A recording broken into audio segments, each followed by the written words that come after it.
الحمد لله والصلاة والسلام على رسول الله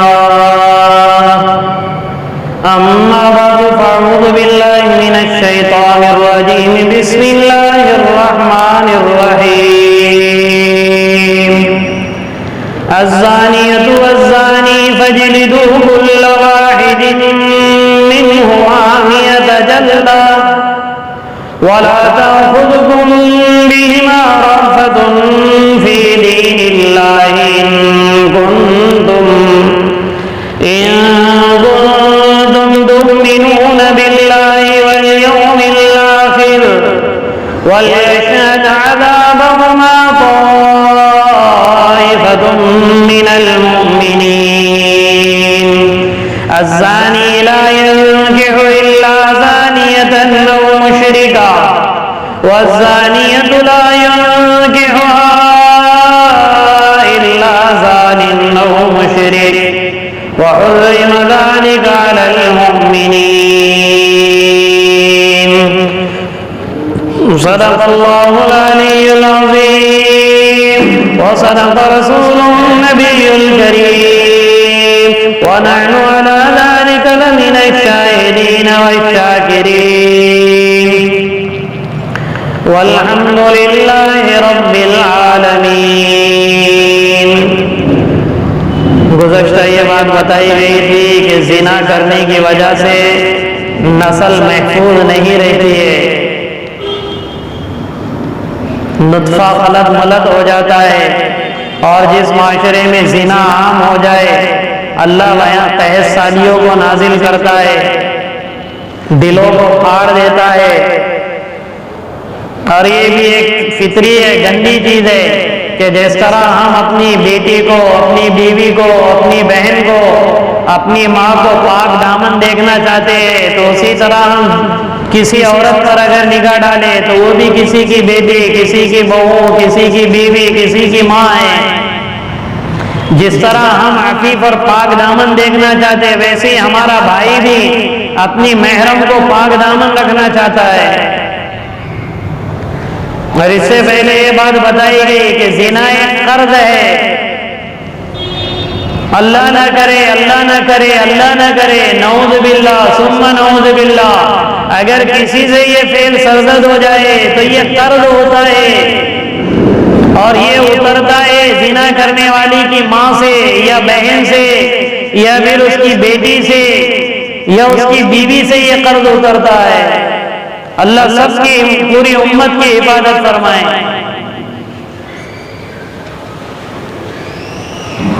اس لیے منع کیا گیا، بدنگاہی سے ہی منع کیا گیا، یہ تو آگے کی بات ہے۔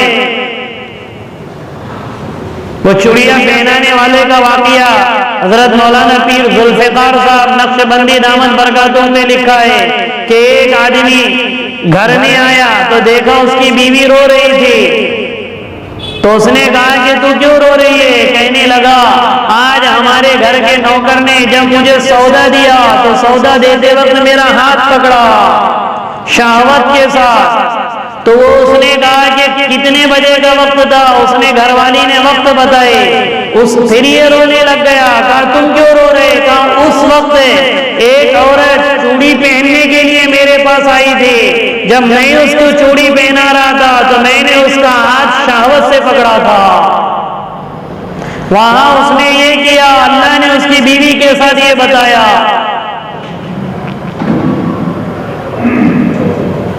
اس لیے یہ ٹیٹ فور ٹیٹ کی طرح ہے، جیسی کرنی ویسی بھرنی۔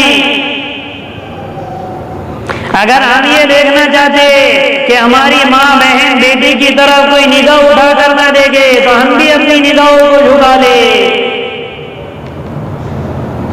لیکن پھر بھی کیونکہ شیطان کھلا ہوا دشمن ہے، اس لیے اگر کسی سے یہ فعل سرزد ہو جائے تو شریعت نے سزا رکھی ہے، جس کو حد کہتے ہیں، حد شریعت نے اس کی سزا رکھی ہوئی ہے، اور اسے حد کہا جاتا ہے کہ اگر کوئی اس طرح کا فعل سرزد ہو جائے تو اس پر حد قائم کی جائے گی۔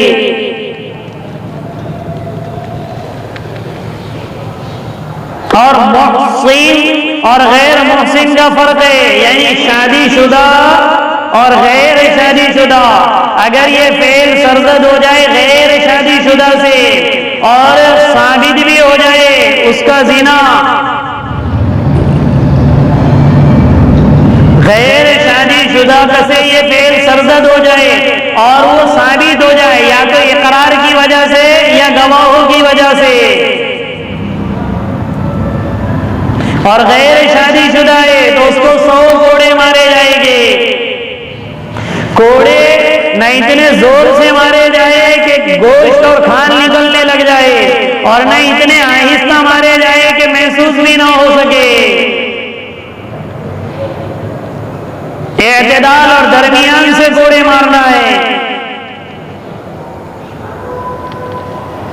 اور اگر شادی شدہ ہے اور اقرار سے زنا ثابت ہو گیا یا گواہوں کی گواہی سے اگر زنا ثابت ہو گیا تو پھر اس کو سینے تک دفن کرنا ہے اور پتھروں سے مار مار کر ہلاک کر دینا ہے۔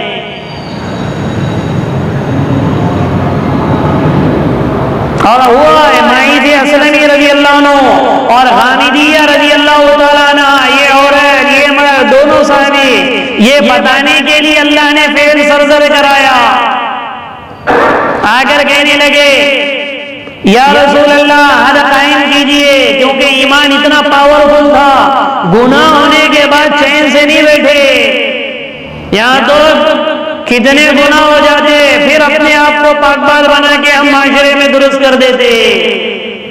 اللہ ہم سب کی حفاظت فرمائے۔ فعل سرزد ہو گیا تو صحابہ کرام نے اس طریقے سے فعل سرزد ہوا تو اللہ نے اس لیے بھی کروایا تاکہ قیامت تک آنے والے انسانوں کی رہبری ہو جائے۔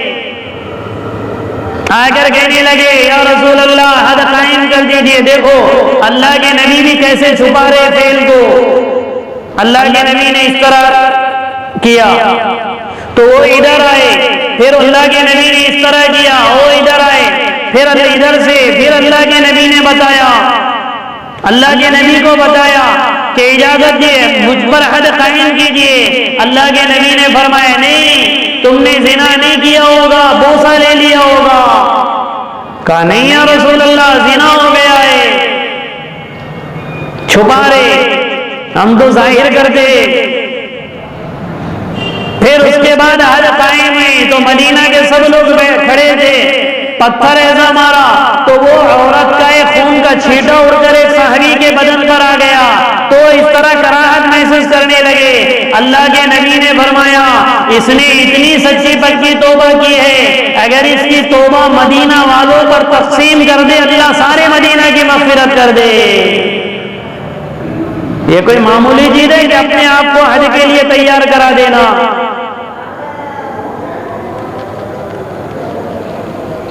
چونکہ ایمان اتنا پاورفل تھا، بیٹھنے نہیں دیتا تھا، گناہ ہو گیا ہے میں پاک اللہ کے سامنے جاؤں۔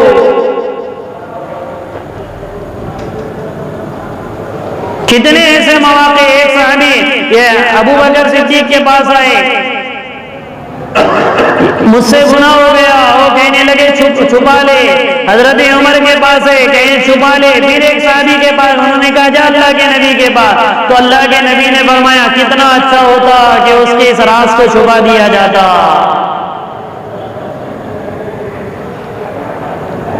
تو اگر شادی شدہ ہے تو سینے تک دفن کیا جائے گا اور جمعہ کی نماز کے بعد جب سب کے سب لوگ آ جائیں گے اس وقت پتھروں سے مار کے ہلاک کر دیا جائے گا۔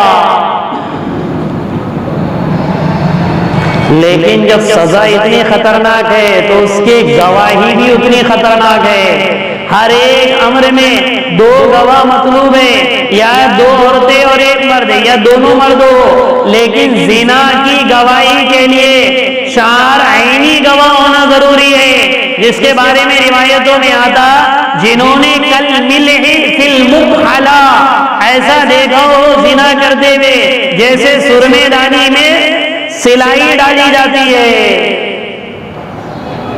اس طرح اگر انہوں نے دونوں لوگوں کو زنا کرتے ہوئے دیکھا اور وہ دیکھنے والے 4 ہو، بتاؤ کوئی دیکھ سکے گا؟ الا ماشاء اللہ اللہ نہ کرے کبھی کسی کے ساتھ ایسا ہو جائے، کبھی ایسا نہیں ہوگا، لیکن چونکہ حد اتنی خطرناک ہے اس لیے اس کے لیے سزا بھی اتنی خطرناک رکھیے، ایک گواہی بھی اتنی خطرناک رکھیے کہ کوئی اگر دیکھ رہا ہے تو دیکھنے والا ایسا دیکھے کہ وہ اپنی آنکھوں سے دیکھ رہا ہے، اور ایسا دیکھے جیسے سرمے دانی میں سلائی ڈالی جا رہی ہے۔ اور اگر وہ چاروں گواہوں میں سے ایک گواہ بھی اگر مکر جائے، 3 گواہی دے دے اور ایک گواہی نہ دے، تو ان 3 کو تہمت کے جرم میں 80 کوڑے لگائے جائیں گے۔ ہاں اگر وہ خود اقرار کر لے کہ مجھ سے گناہ سرزد ہو گیا تو الگ بات ہے، لیکن اگر گواہی دے رہے کہ انہوں نے اس طریقے سے فیل کیا ہے، اگر گواہی دے تو 4 گواہ ہونا شرط ہے، چاروں نے اوپن دیکھا ہوا ہونا شرط ہے، اور جب یہ ظاہر ہو جائے تب اس کو لایا جائے گا۔ اگر شادی شدہ ہے تو پتھروں سے مار کے ہلاک کیا جائے گا، چاہے مرد ہو یا عورت ہو، اور اگر نہیں ظاہر کر سکے تو پھر گواہی دینے والوں کو ہی 80 کوڑے پڑیں گے۔ اور سزا بھی دینا ہے تو چھپ کر سزا نہیں دی جائے گی، چوراہے پر سزا دی جائے گی۔ جرم کو چھپانا اس حد تک ہے جب تک کہ وہ ثابت نہ ہو، اگر جرم ثابت ہو جائے تو اس کا اظہار مطلوب ہے۔ اسی لیے اللہ نے فرمایا الزانیۃ والزانی فاجلدوا کل واحد منہما 100 جلدہ، زنا کرنے والی عورت اور زنا کرنے والا مرد، ان دونوں میں سے ہر ایک کو 100 کوڑے لگاؤ۔ اگر کیا ہو؟ شادی شدہ نہ ہو، اگر کیا نہ ہو؟ شادی شدہ نہ ہو، اور اگر شادی شدہ ہے تو پھر حدیث میں آیا ہے پتھروں سے سنسار کر دو، اور پھر جب ان کو ماریں گے نا، کوڑے مارے گے یا پتھر مارے گے تو نرمی کرنے والا گنہگار ہوگا۔ وَلَا تَأْخُذْكُم بِهِمَا رَأْفَةٌ فِي دِينِ اللَّهِ، اور ہم دونوں پر اللہ کے دین کے معاملے میں ہرگز نرمی نہ پکڑے۔ ان کنتم تؤمنون باللہ والیوم الآخر، اگر تم اللہ پر اور یوم آخرت پر ایمان رکھتے ہو، اگر تمہارا پکا ایمان ہے تو سزا دینے میں نرمی نہ کرو۔ ارے یار کیسا ماریں گے، ارے یار خون نکالا، ارے یار نہیں، نرمی کرنا، اگر اللہ پر ایمان ہے تو نرمی جائز نہیں ہے۔ اس لیے شرعی سزاؤں کے بارے میں غیر مسلموں کو اعتراض ہے، ایمان والوں کو تو اعتراض ہی نہیں ہونا چاہیے۔ اگر ایک زانی کو اس طرح کبھی مارا جائے پکڑنے کے بعد تو کبھی زنا ہوگا؟ کبھی نہیں ہوگا۔ اگر ایک کو اس طرح اگر سزا دی جائے چوراہے پہ جمعہ کے دن، جمعہ کی نماز کے بعد، اس لیے فرمایا وَلْيَشْهَدْ عَذَابَهُمَا طَائِفَةٌ مِّنَ الْمُؤْمِنِينَ، اور انہیں حد قائم کرتے وقت ایمان والوں کی ایک بڑی جماعت حاضر ہونا چاہیے۔ چھپ کے سزا نہیں دینے کا، پہلے تو گناہ کو چھپانا ہے، چھپانا ہے، لیکن اگر ظاہر ہو جائے تو پھر چھپانا نہیں ہے۔ پھر وَلْيَشْهَدْ عَذَابَهُمَا طَائِفَةٌ مِّنَ الْمُؤْمِنِينَ، ایک مسلمانوں کی بڑی جماعت مل کر اس کو سزا دو۔ ارے سمجھ میں آ رہی بات؟ گناہ کو پہلے چھپانا ہے، لیکن گواہوں سے ثابت ہو گیا تو اس کا اظہار کرنا ہے۔ اور اگر کوئی عادی ہو گیا، زنا کرنے کا عادی ہو گیا، تو پھر اس کے لیے بھی اللہ ویسی عورتیں مہیا کر دے۔ اس لیے اگلی آیتوں میں فرمایا الزانی لا ينكح الا زانیۃ او مشرکا، زنا کرنے والا مرد نکاح نہیں کرتا ہے مگر زانیہ سے یا مشرکہ سے۔ جن کو زنا کی لت لگتی ہے ان کو عورت بھی زانیہ ہی ملتی ہے۔ ہاں اگر وہ توبہ کر دے تو پھر اللہ بدل دے، توبہ کرنے والوں کی بات الگ ہے۔ جو توبہ نہ کرے اور زنا پر قائم رہے تو ان کی عورتیں بھی انہیں ویسے ملتے، اور اگر ویسی نہ ملی تو پھر مشرکہ ملے گی۔ کتنے ایسے دیکھو لوگ، ایک غیر مسلم ہوتا وہ مسلمان، کوئی مسلمان یہ غیر مسلم۔ اللہ عبادت فرمائے وَالزَّانِيَةُ لَا يَنكِحُهَا إِلَّا زَانٍ أَوْ مُشْرِكٌ، اور زنا کرنے والی عورت سے نکاح نہیں کرتا مگر زانی یا مشرک۔ ادھر سے بھی زانی جو نکاح کرتا ہے یا تو مشرکہ سے یا زانیہ سے، یا زانیہ عورت سے نکاح کرنے والا یا تو زانی ہوتا ہے یا مشرک ہوتا ہے۔ اگر ایمان والی ہے تو کبھی مشرک سے نکاح کرے گی؟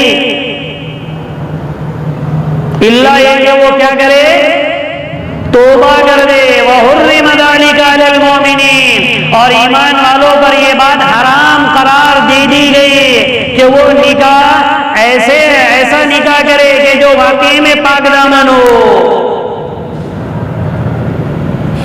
ورنہ یہ ممنوع قرار۔ ممنوع سے مراد یہ نہیں ہے کہ نکاح نہیں ہوگا، نکاح تو ہو جائے گا، ہر ایک کا نکاح، کسی زانیہ سے بھی نکاح کرے گا تو نکاح منعقد ہو جائے گا، لیکن بہتر یہ ہے کہ جوڑا دونوں کے لیے ایسا تلاش کرے جو نیک اور صالح ہو۔ اسی لیے حضور نے فرمایا کہ نکاح کتنی چیزوں سے کیا جاتا ہے، 4 وجہوں سے، جس میں اعلیٰ وجہ یہ ہے کہ دینداری کو مقدم رکھو۔ مالداری، حسن و جمال اور پیسہ، یہ 3 چیزیں ایسی ہے کبھی بھی اللہ دے سکتے، اور کامیابی اس میں نہیں ہے۔ بہت سے بڑے بڑے یعنی حسب نسب والے ننگے ناچ کرتے، بہت سے مال کے رکھنے والے دیکھو مال کہاں لٹاتے، بہت سے خوبصورت عورتیں ایسی ہوتی ہے جو نکاح تو کر لیتی ہے لیکن کئی اور ان کے تعلقات قائم ہو جاتے۔ کب؟ جبکہ نکاح کے موقع پر دینداری کو مطلوب نہ رکھا جائے۔ اور اگر دینداری کے ساتھ یہ ساری چیزیں، خوبصورتی بھی ہے، مال و دولت بھی ہے، حسب نسب بھی ہے، لیکن مقدم دینداری ہے تو پھر اللہ اس کی برکت سے نسلیں بھی ویسے نکالتا ہے۔